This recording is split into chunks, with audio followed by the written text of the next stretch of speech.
All right. I think we're live now. That work? I think we are good. Drop me some comments. Drop me some ones if we are live and you guys can see me and hear me. Drop a one in the chat if you guys can see me and hear me.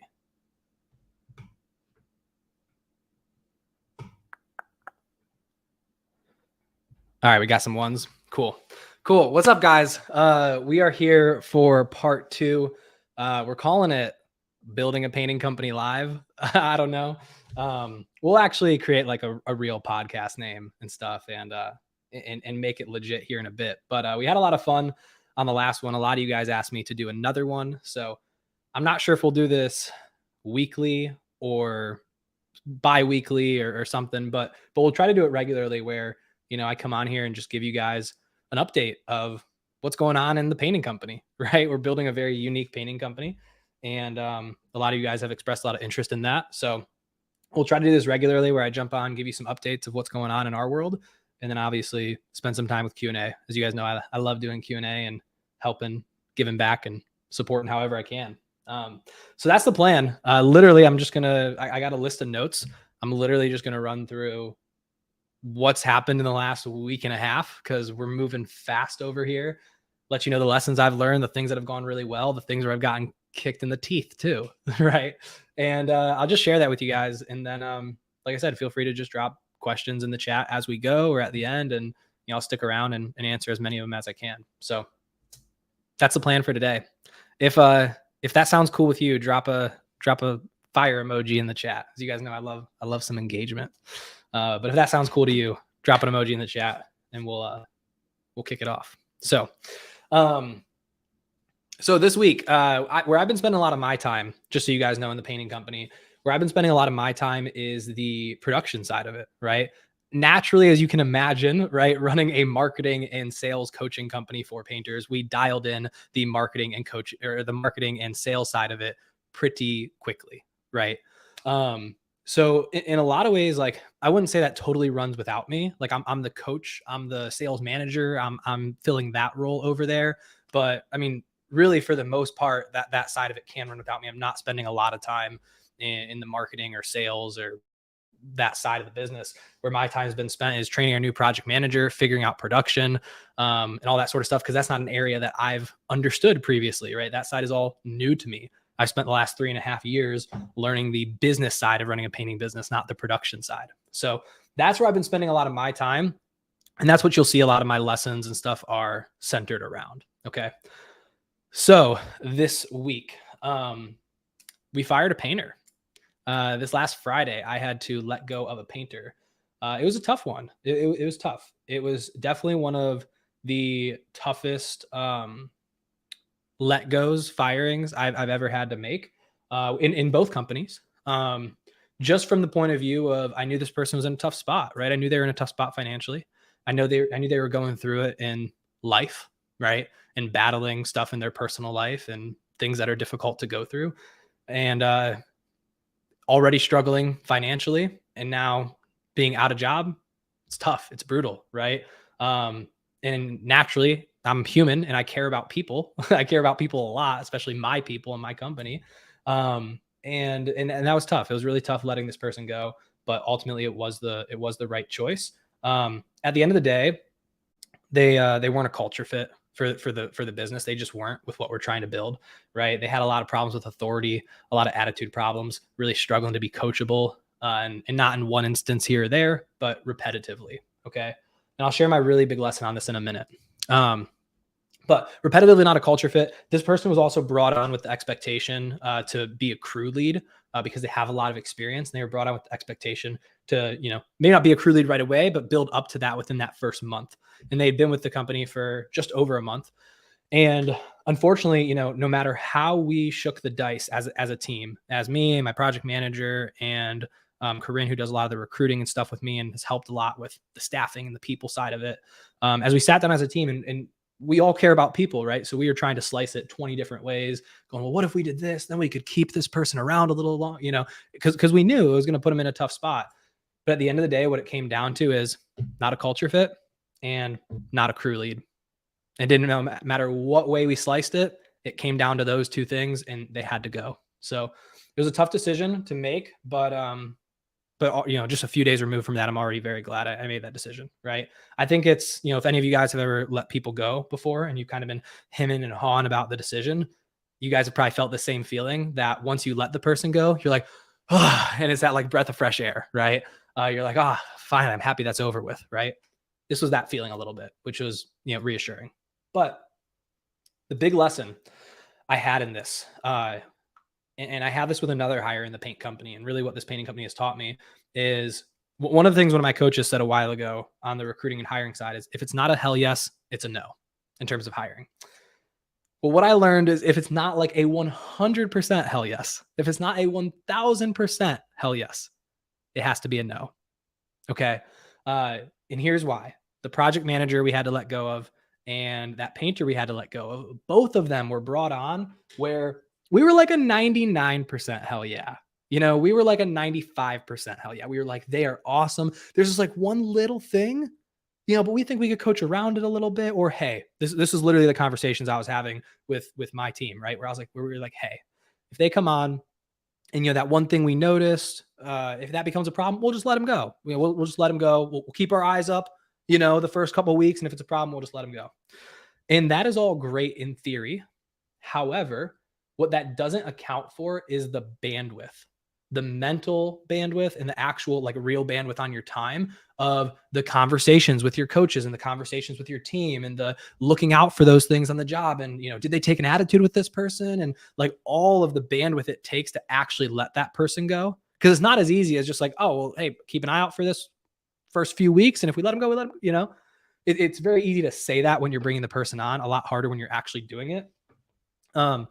And it doesn't account for it. It's not just a 5-minute thing, right? It's not a 5-minute thing of, oh, hey, we were wrong. That little 5% thing we were worried about showed up. Sorry. It's hours and hours and hours of bandwidth that it takes analyzing those situations, talking with coaches, having those tough conversations. It takes a lot of time. And it's like the amount of time we spent on that between me and my coaches and my team and everything. It's like, man, where could that time have gone into building this business? Right. So big lesson for me with both of those, right? There's now been two times in the painting company, one with a project manager and one with a painter, where we kind of saw it and then we brought them on anyways. And it ended up being an issue, exactly kind of what we were worried about, right? So if it's not a 1000% hell yes, it's a no. If we have any reservations, we are not bringing the person on the team. That's just what we've now decided as a hiring team between me and Corinne. If it's not a 1000% hell yes, we're not bringing them on, right? Simple as that. So that was a big lesson there. On the contrary, we had 3 new painters start this week. Okay. So we had 2 painters start on Monday and we had 1 start on Wednesday. Okay. And here was kind of the cool part is it literally felt like a brand new team.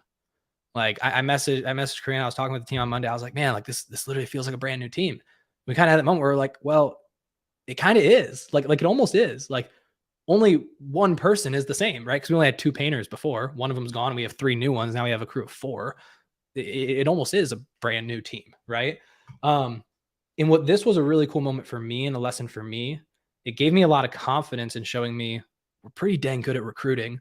And if we needed to, we could overhaul an entire paint crew of 3 or 4 people in 2 weeks if we needed to. Because all those 3 people that were hired, it was 2 Saturdays of interviewing, like probably 10 a.m. to 2 p.m. Not even like a full day, like two half Saturdays of interviewing. 2 weeks of running some ads and my recruiter calling some candidates and doing phone screens. So cool. In 2 weeks time, I could bring on a whole crew of 3 if I need to. Right. And it gave me a lot of confidence in that recruiting side of it. It was just that moment where I was like, oh shoot, we kind of do have a whole new team. And we did that in like 2 weeks. Right. Which was cool. Which was a good moment for me. On that same note, sorry, I'm literally just looking at my notes over here. On that same note, as far as team, one thing I have realized that has been fun, at least for me, is I've realized, at least for me, creating culture and creating a good work environment for painters is not as hard as I thought. And if you're in my close circles, that's kind of a 180 from what I was saying before, right? Because I was struggling a lot with creating culture, not necessarily creating culture, but managing painters. It's a lot different managing a painter that makes $3,000 a month and has been a blue collar worker their whole life, right? Um, it's a lot different managing that person than it is managing the remote team member that's used to working in offices and making $5,000 a month. Like those are just two very different archetypes and personalities. And I'm used to the one in the marketing company, right? So it's been very new figuring out how to manage that demographic. Like I said, that archetype, that persona. Um, but I will say getting over some of those humps now, and now us having a project manager who is very equipped in managing those types of people and has a track record of managing very successful teams with that type of persona. Um, I'm realizing it's like, man, like as we all know, and everybody says it, right? But like the bar is set pretty low in this industry. It's not that hard to create an amazing work environment. And it was really cool this week where, we had our 3 new painters and they're all just gelling great. They're vibing, they're enjoying each other's time, they're spending time together. We already have had one painter like start referring his friend, be like, dude, this guy's got to come work here, right? We had one painter in his end of day checkout, right? At the end of the day, they fill out a little form basically on like how their day was, what a little bit of self-evaluation, right? How was their day? How was their effort? What could have made the day better? What could they improve upon? That sort of stuff. And we had one painter right in there, just like how awesome his first few days have been, and like how much he's just loved working with the team and how great it's been working with everybody. And it was a really cool moment, and some of that affirmations, if you will, some of that reassurance that like, hey, like the bar is set very low in this industry and you really can create a good work environment, right? A lot of people come from companies where like our one guy, one of our painters that started this week, he came from a company where the people he was working for had a bunch of substance abuse problems and they were doing drugs and stuff on the job. And, it was a really, really crappy environment. Well, now he comes to this environment where people aren't doing drugs on the job and people are actually supportive and they're actually coaching him and helping him get better with stuff. And, making, helping him the same guy, he locked his keys inside of his car the one day and we're helping him, get his keys unlocked, right? Or get his keys out of his car. Right. So just again, cool moments where it's like you can really, really create an amazing culture with your people and really create a really good environment. And it's not that hard to, because the bar is set pretty low in the industry, right? Which was reassuring for me. Other lessons, kind of jumping around my bullet points because those two were related. Another moment I had, I learned some pretty tough production lessons. Okay. Last week we had this job go horribly wrong. Actually, tomorrow I'm going to go out and I got to finish this door that got messed up. So we're still doing that. This project that started like 2 weeks ago. It was like 2 rooms in a hallway, right? Like not a big project either by any means. But I learned some very valuable lessons on the production side.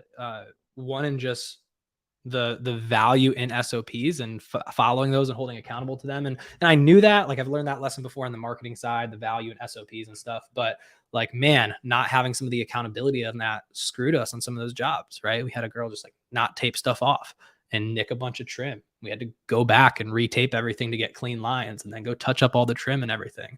And by not following that SOP in that room, we created another like 4 hours worth of work in that room, right? We had a bunch of those things. Also a big lesson I learned, which maybe to some of you painters, you'll like laugh at me for this. But I learned this lesson, what my buddy Travis calls scoring the tape. I don't know if everybody does this.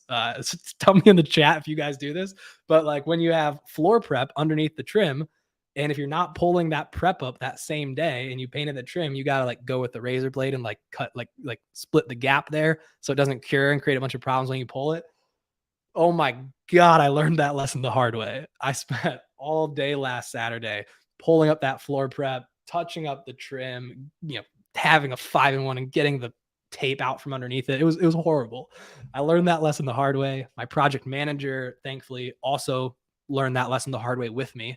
So we'll never make that mistake again. But it was a painful one to learn, that's for sure. So Learn some tough production lessons for sure.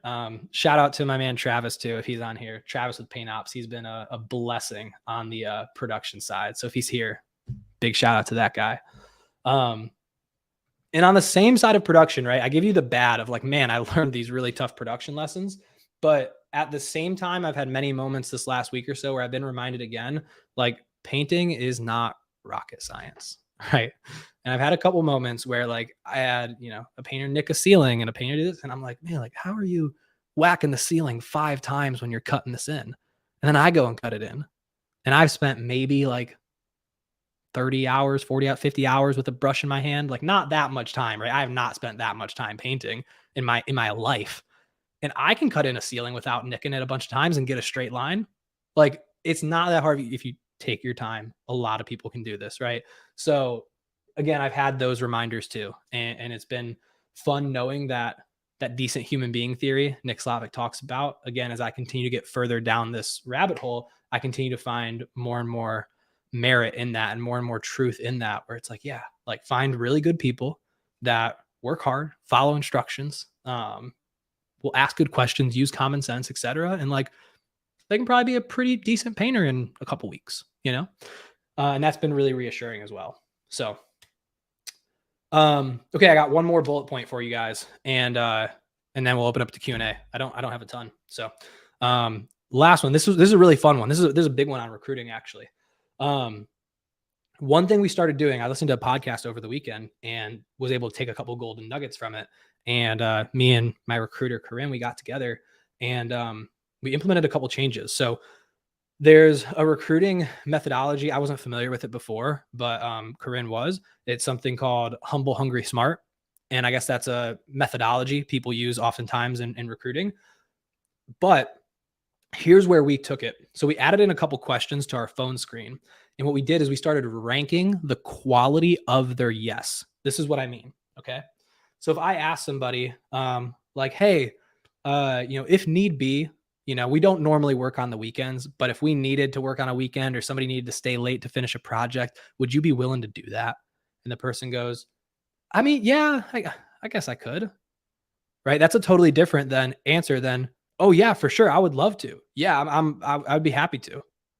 Those are different answers. Even though they were both yes, those are different answers. Okay. And when one person's doing the phone screen, Corinne, and then I am doing the actual in-person interview, or soon my project manager is going to be doing the in-person interview, like that tonality, what we heard in the person's voice, that needs to somehow get translated. If we just have yes, willing to work on the weekends or whatever on our notes, that doesn't help us. How hungry are they for some of that stuff? That doesn't tell us that.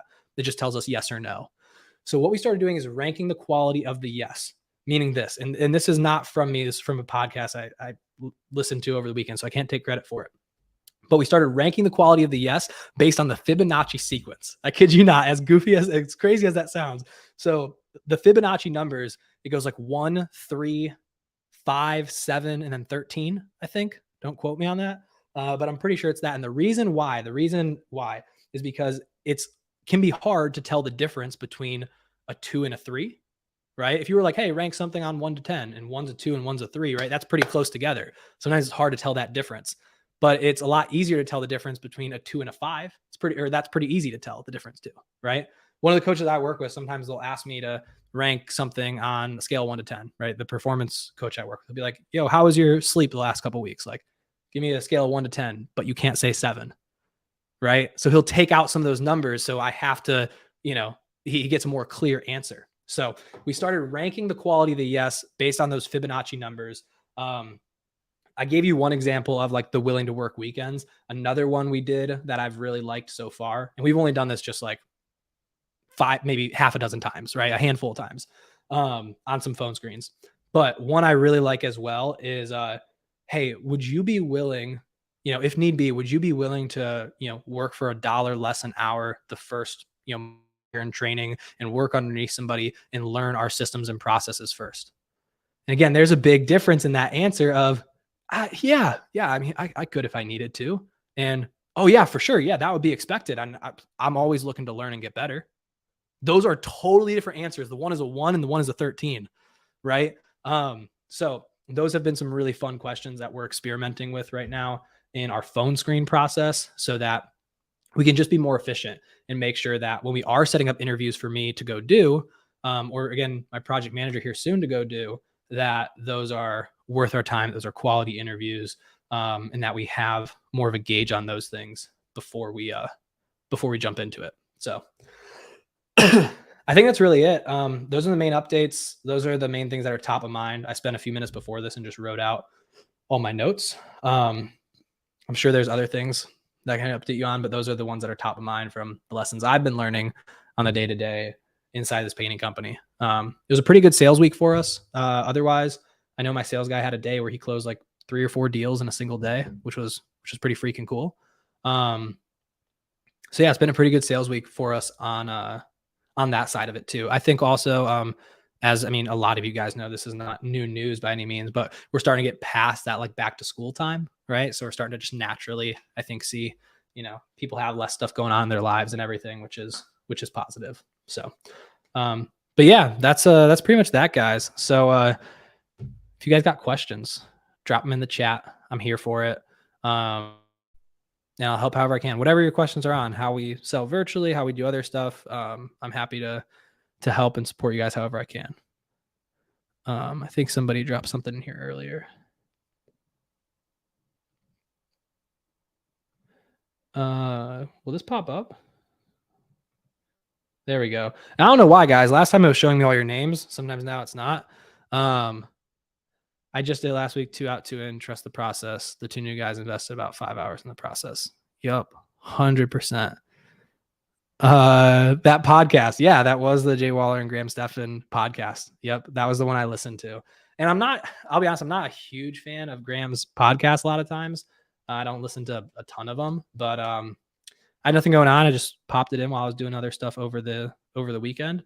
And I think a lot of those things, I think sometimes people can get caught up, myself included sometimes, in the consumption rabbit hole of just consuming so many different pieces of content in so many different places. So I try to take a lot of it with a grain of salt. And, if there's one golden nugget I pull from something here and there, fantastic. Right. And that was one of them. I maybe listened to several podcasts over the weekend and got one golden nugget from it, but it was that podcast. Fun fact.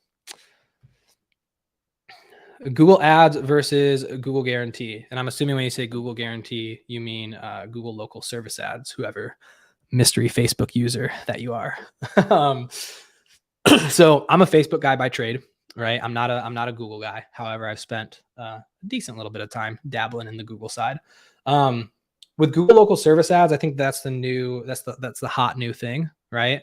That's the thing that a lot of people are getting a lot of traction with. Where I have seen, and again, I'm not a Google guy by trade, but where I have seen more people struggle with that is because it's so new and because it has some limitations. I know a lot of people who they have a local service ads budget of $8,000 a week, and they're only spending $100 a week, just because they don't have enough reviews on their profile, or there aren't enough people also doing local service ads in their area to compete against it. And, another slew of reasons. I think it's great. I know a lot of people have had a lot of success with it. You should absolutely sign up for it. For perspective, like our painting company is listed on Google Local Service Ads. And yeah, I think we have a budget of like $10,000 a week or something crazy. We haven't spent a single dollar yet. But again, it's a brand new business with like no reviews. So it's not really getting put in that bid in a lot of stuff, right? Google Ads, again, when you say Google Ads, I'm assuming you mean the PPC side of it. We're just starting to get a lot deeper into that internally, like on the marketing side, as we brought in a really, really talented like media buyer that has a lot of experience in that. So we're starting to get deeper on that side. I expect that to be able to scale more. However, I expect the lead cost to be a lot higher as well. And from a lot of friends and stuff I have in the industry, I would expect that also to be a lot more dependent on area than some of your other marketing channels. And you could just get priced out pretty quickly depending on certain areas. But again, I'm not a Google guy by trade. So take that all with a grain of salt. Sorry, guys, I'm like choking over here. All right. What issues have you encountered with the virtual proposal? I guess I'd be curious what part you mean specifically. We really haven't encountered many issues with it in terms of if you mean about the proposal specifically, literally what we do is very similar to the sales process you would expect that, any good salesperson probably runs in person. We just literally do it over a Zoom call and with photos instead of walking around their house, right? That's it. But literally we do the same thing. Like when we go through the whole process, we ask all of our discovery questions, right? We, we go through the photos with them. We verify all the work they're wanting done, talk about the project, etc. And then just like somebody goes out to their car to build the estimate, our sales guy literally goes, cool. Well, hey, just give me a couple minutes. I'm going to mute, turn my camera off. Let me just plug in a few things to our estimating sheet. I'll come back and we can go through a couple options together. And like, we literally do that. That's our equivalent of like going out to the vehicle. And then same thing, we go over the proposal with them on the call. Then we send it over to them, have them sign it, have them fill out the deposit, just like you would if you were to hand them the iPad and have them fill it out, right? So it's very, very similar, just virtual, which again can have some pros and cons for sure. But in terms of issues with it, we really haven't had many, to be frank. The biggest issues I'd say are no-show rate, right? When you're showing up in person to somebody's house, it's kind of hard for them not to show up. Like you're showing up at their house, right? Sometimes people will forget. Sometimes people won't be home. That does happen, but especially at a smaller company, like sub a couple million a year, I don't typically see that be an issue. We dealt with it more when I was working at Thiels. That was a big company, right? We were doing like over 10 million a year while I was there. But that's usually not an issue, right? Where that is an issue for us because they can just not answer the phone. They can just not get on Zoom. If they're like, man, I'm tired, it's been a long day, whatever, right? When you show up at their house, what are they going to do? Right? They feel bad canceling last minute, but that same person can just not show up to the Zoom meeting, So that's been one issue we've had a little bit on the virtual side. The other issue I know a lot of people would like ask about is like, you're not going to be able to see everything. Like you're going to get there and be like, we didn't notice this giant hole in the wall or whatever, right? Like that's what we've had a couple things where like the job we were just on, like, yeah, there was a couple small little, drywall cracks and stuff that we couldn't quite see from the photos. And the homeowner just bought the house, so they didn't think to mention those. It added 30 minutes worth of work on a job that was budgeted for 5.5 days for a crew of 3 people. It was a $7,500 job, right? Like it was fine, right? Like a little bit of Parkinson's law, I think, comes into play there. Things will expand or contrast the time allotted for it. And so we've had those small little things like 10 minutes, but nothing major. And maybe that will happen, maybe as we go run 100 projects or something, maybe I'll be like, man, yeah, we had 2 that we got hosed on. I don't know. But so far I feel confident that we have enough data and we have enough touch points and enough spots to catch that in our process, right? Our sales guy gets all the photos, he sells it, he puts all those into company cam, he submits that with a Loom video, a screen recording video going through all of it. Our project coordinator gets those photos, calls the customer to just introduce themselves, tell them they're going to be getting them on the schedule, coordinate the color consultation with our designer, all that sort of stuff. And they also verify all the scope of work and everything, right? And then our designer will go out there and do a color consultation as well. Okay. And she's been freaking awesome. And sometimes she'll point out some of that stuff for us. So we have a lot of checkpoints to catch any of that sort of stuff. And we really haven't had any major issues where it's like, oh, this was a problem on this job because it was virtual. We've had a lot of problems on jobs and it was just a new estimator without paint experience or new project manager or new whatever. But we haven't had a lot of those like oopsie moments that a lot of people were telling me in the comment section. And maybe I'll get burned. Who knows? But so far, we haven't had many of those. So hopefully that gives some perspective on virtual proposal and issues we've had and not had.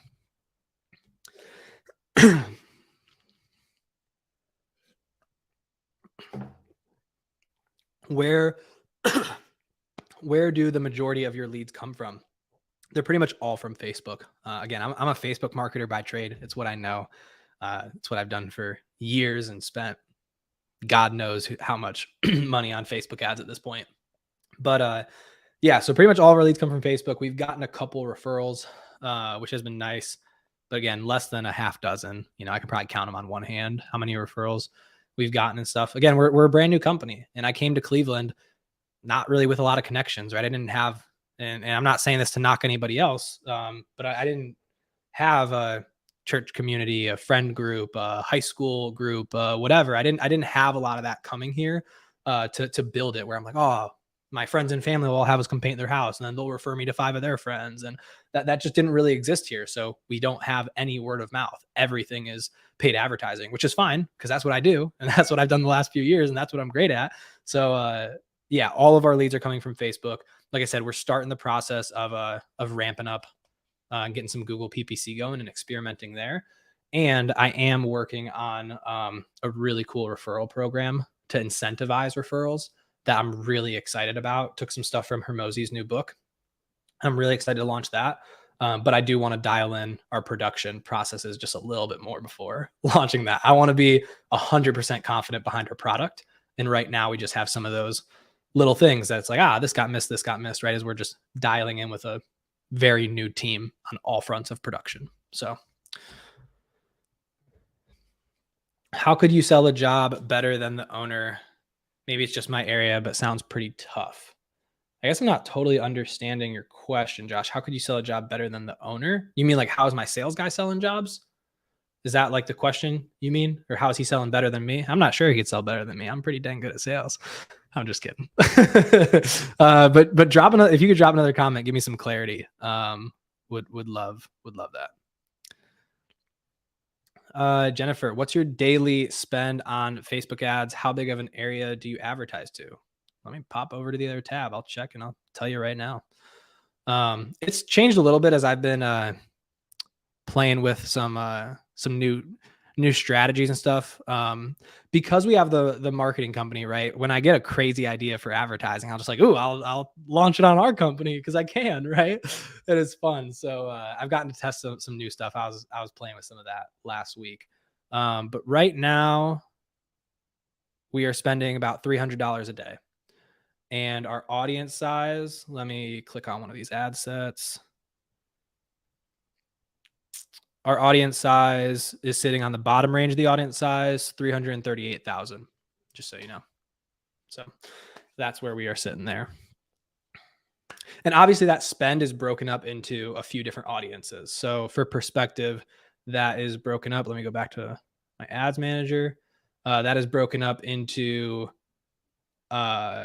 2 different audiences and 2 different offers, just so you have some extra perspective, Jennifer, if that's helpful. Mystery Facebook user, what's your painting company name? I want to stalk the Facebook page. I know a lot of people do. So I have purposely kept the painting company name private. Not like super hardcore. I was at the beginning of it, and then I started just saying it as need be. But I have purposely like not added it in my bio on Facebook and stuff. And here's the reason why.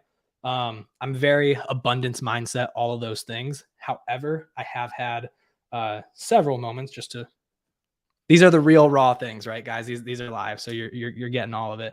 But I have had several moments with other marketers just copying our advertising so much so that we've lost tens of thousands of dollars in retainers from people poaching our clients. We've had to get attorneys involved for copyright and intellectual property and stuff. And it's a pain in the butt on so many different facets, as I'm sure you can imagine. It got to the point where marketers were copying our ads without even knowing they were copying our ads, because they copied it from somebody who copied it from somebody who copied it from somebody who copied it from somebody. And it's flattering. It's great. And the person that copies is always one step behind and all that sort of stuff. Right. However, I was like, give me a little bit of time, right? Just give me a little bit of breathing room. It's not that the company name's Big Secret. You guys can all find it, right? Do 10 minutes of research. You guys will all find it. It's not that hard to, but I purposely didn't just make it super easy to give me a little bit of time before the marketers just all started copying everything I was doing for our painting company. So just the real raw, right? What's the furtive for the company? What? Am I not reading that right? What's the furtive for the company? Do you have an end date? Just keep building and keep it. I'm assuming what you mean, like, what's the future for the company? Like, what's the vision?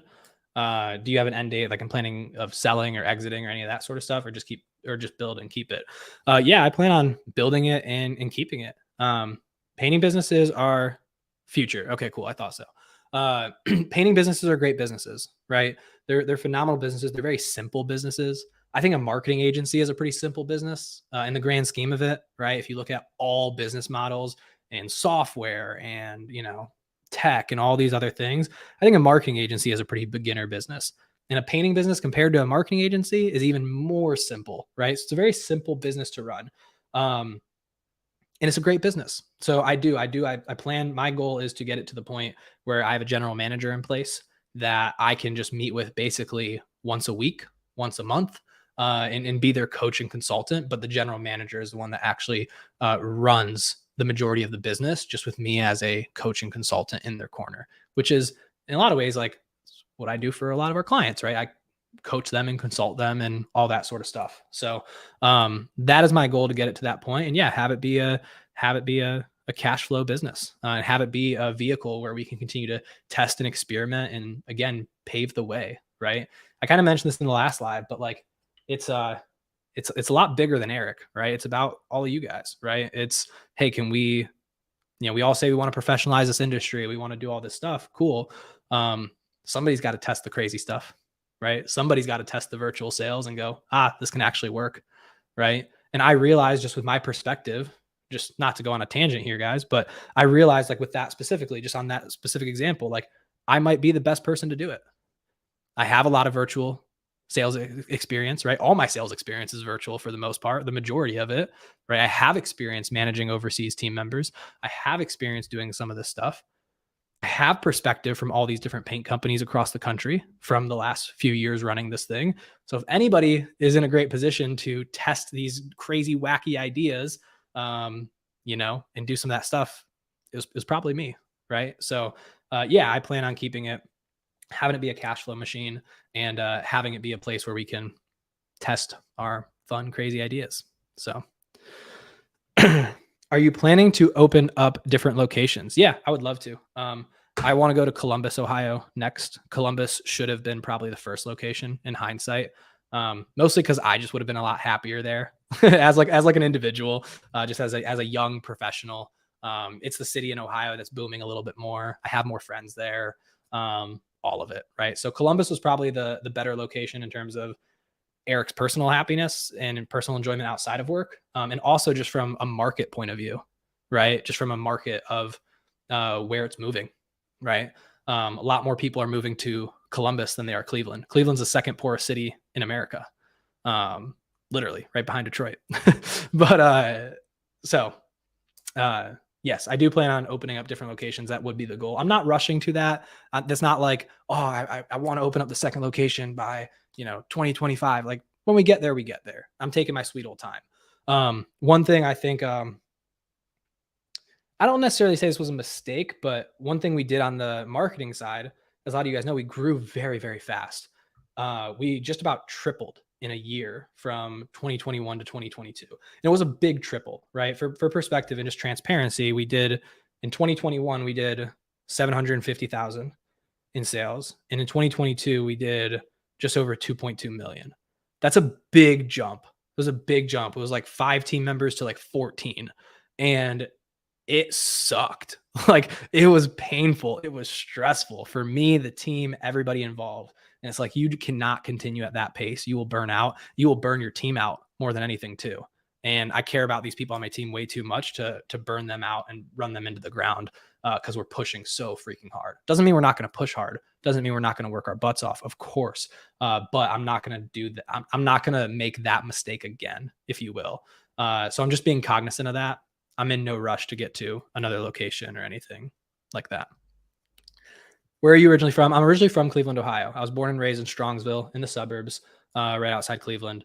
But I haven't lived much of my adult life here. When I say I didn't come here with really any connections, I got one friend from high school and we're sort of friends at this point. And I got my immediate family, my 2 brothers, my mom and dad. That's it. My mom's side extended family's over in Toledo. My dad's side is down in Dayton. That's really it. A couple people I know from high school, don't really keep in touch with, because I went to college in the University of Buffalo, and then I was in college for 1 year at Ashland, south of here, and then I dropped out and had been traveling for the last 3.5 years, right, all over the place. So I haven't lived much of my adult life here, right?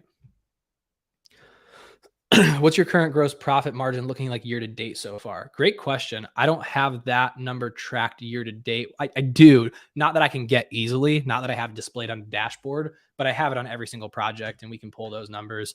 But that's not something my current dashboard setup shows me. But it's something we're working on. But to give you at least some answer to the question, it's been all over the place, right? We've had some amazing projects like the one we wrapped up today. Should probably finish at like 55, 60% GP. Great project, right? And that's honestly, it took a day longer than it really should have because again, we had some new painters first week, new project manager. So a couple little mistakes that made the job go a day longer for sure. But it's still, I mean, still wrapping up around, like I said, should be about 55, 60% GP. But we've also had some that have been like 5% where I completely F something up, right? Like the first wallpaper job we did, totally messed up the way we bid that. Like 100% messed that up. We were at like 7% gross profit or something god awful on that, right? And the way I look at that is I try not to get too down on myself about those because I look at that as I'm paying the tuition price of learning, right?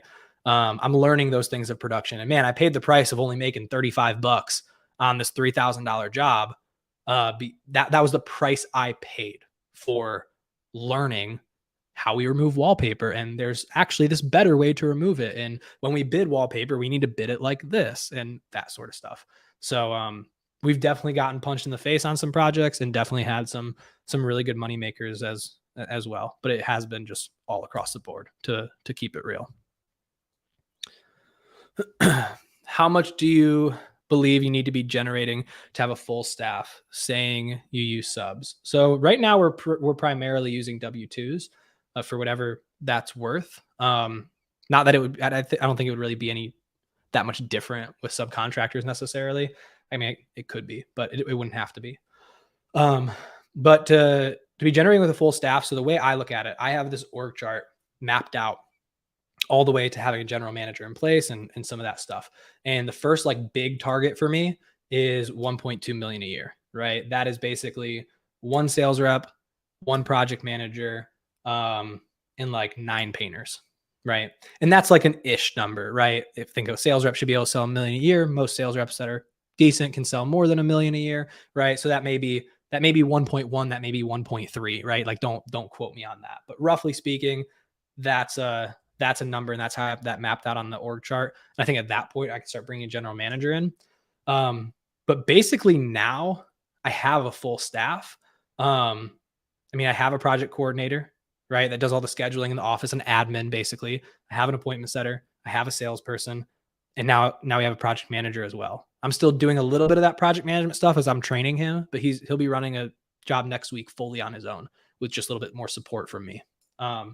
So to be profitable on that amount, I mean, that's like 2 crews of 3. You're spitting a profit, a decent little profit and paying everybody. Now to get that where again, I'm paid from the marketing company. So it's not like I have a salary from the painting company. So our situation is very unique from that side of it. If you don't need to take any money out of the painting business, like if you don't need to pay yourself from the painting business, I think you could bring a full staff in way faster, right? Sort of like how I am, because it doesn't matter. Don't care if I get paid a dime from the painting company right now. I'm good, right? So hopefully that's helpful. Our situation on that side and like the finance side of it is very unique. So maybe that isn't the most helpful, but sorry guys, I need one sip of water. How many crews are you running and how many people in each crew? So we've been rocking with a crew of 2 for a little while now. Just from our initial hiring, and we kind of chilled a little bit. We did some interviews, didn't really have anybody we liked, etc. But like I said, at the beginning of this, I kind of covered it.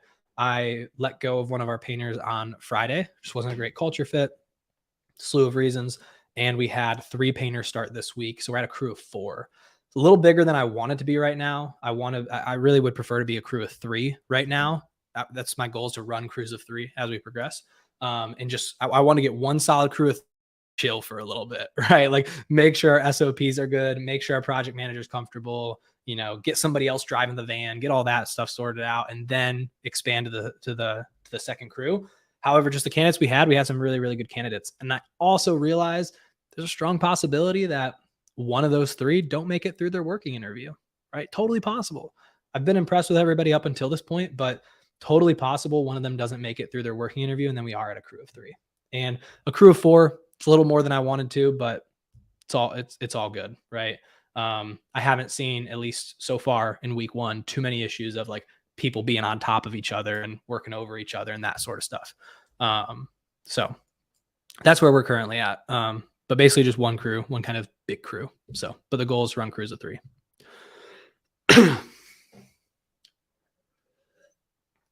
Andrew said, what is your paint supplier and what has your experience been like with them? So we use Sherwin. Keep in mind, Cleveland is where Sherwin was, I believe, founded, but they're headquartered here, right? So there is literally a Sherwin-Williams every like 3 miles. Like any job I go to, there's a Sherwin within 8 minutes. It's great. So mostly from a convenience point of view, the experience has been fine. Nothing crazy. Sure win. Don't worry. I know. But the experience has been fine, I would say. Nothing crazy, nothing over the top. I will say, like, for whatever this is worth, and this may sound egotistical of me for a minute. But I guess I did expect, I expected my rep to take my account maybe a little bit more seriously, despite the lack of transactions coming in from it, knowing I have this marketing company and knowing I'm really good at marketing. Like you can see that, right? Not from like, oh, woe is me, I'm this important person. Not to mean it like that, but meaning from the point of view of I'm coming in and telling you when I'm setting up my account for Mexico and telling you I run this marketing company and I'm flying into Cleveland to grow this painting company. And this is what I've done. You see my track record, like compared to most people that open an account at Sherwin, I imagine most people don't show up talking like I do, polished like I am, and with a marketing background. You could see like, all right, this dude's probably going to grow a decent company. And I guess I would have expected them to, act slightly differently there. But I mean, overall, I mean, my paint rep's been super helpful. Again, no real complaints there. He's been helpful. He's answered a lot of my questions that I've had around the production side of it. Which has been really helpful because I'm not a painter by trade. So I need help with some of that stuff. And he's been great there. I know a lot of people, I know some people, especially here in my area, are moving over to Behr and Home Depot. And I can see why from some points of view, but for right now, like that's not worth it for me investing my time into. I've got more important things to worry about. I'll worry about that when we're spending even more. And that's a higher leverage activity for me. But right now, Sherwin's super convenient. They're super helpful. It's also standards from a sales process point of view too. It's what everybody knows. They're like, oh yeah, great, Sherwin. We know Sherwin-Williams. Awesome. So it's easy and simple, but that may change later.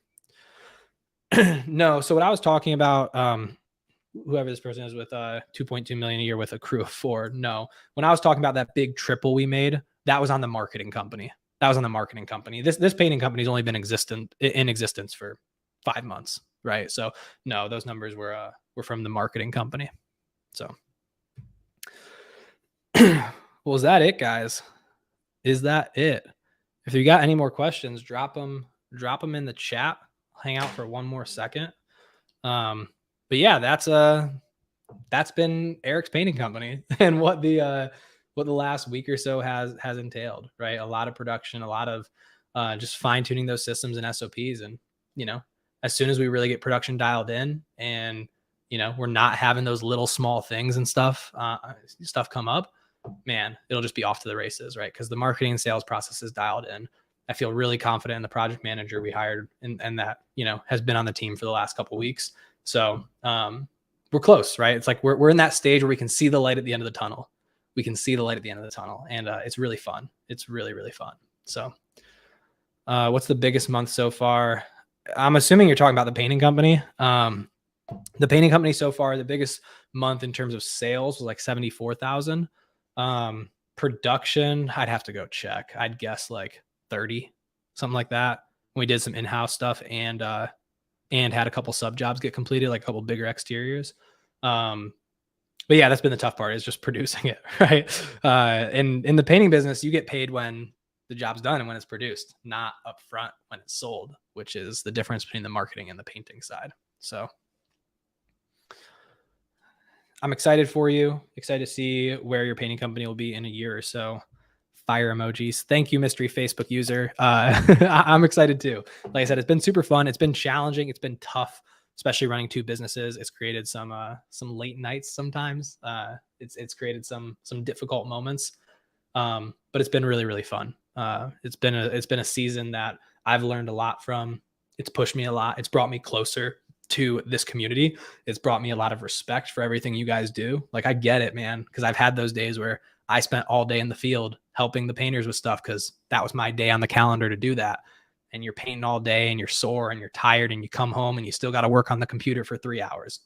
You're sending proposals and stuff. I'm responding to Slack messages and doing different stuff. But like, I've had those moments now, and it's brought me a lot of respect for what you guys do. It's not easy. It's brought me close to this community and just made me love what I do that much more. So not to get all sappy on you guys, but it's been fun. So cool. Well, that is all I got, guys. I hope you enjoyed this episode of whatever the heck this is. Like I said, we're going to try to do this somewhat regularly. So I'm not totally sure what dates and times and all that stuff will be, but we're going to try to do it somewhat regularly. Thank you guys for coming hanging out with me on a Friday night. Like, it's a Friday at freaking 7:30 and some of you guys are here hanging out. I appreciate you guys. Hopefully you guys got some value out of this. If you did get some value from this, drop your favorite emoji in the chat, whatever that is, or drop a fire emoji or whatever, if you guys enjoyed this. Yeah, other than that, I'll catch you guys on the other side. Hit me up. My DMs are always open. Even if you don't just want to talk about marketing stuff. I mean, if you want to talk about marketing and what it's like working with us, obviously you can hit me up. If you don't want to talk about that and you just want to ask questions about the painting business, you're also welcome to hit me up. My DMs are always open. If it's not me, one of my team members will respond, and we'll help you however we can. So hit me up, and I'll catch y'all on the flip side. See you guys.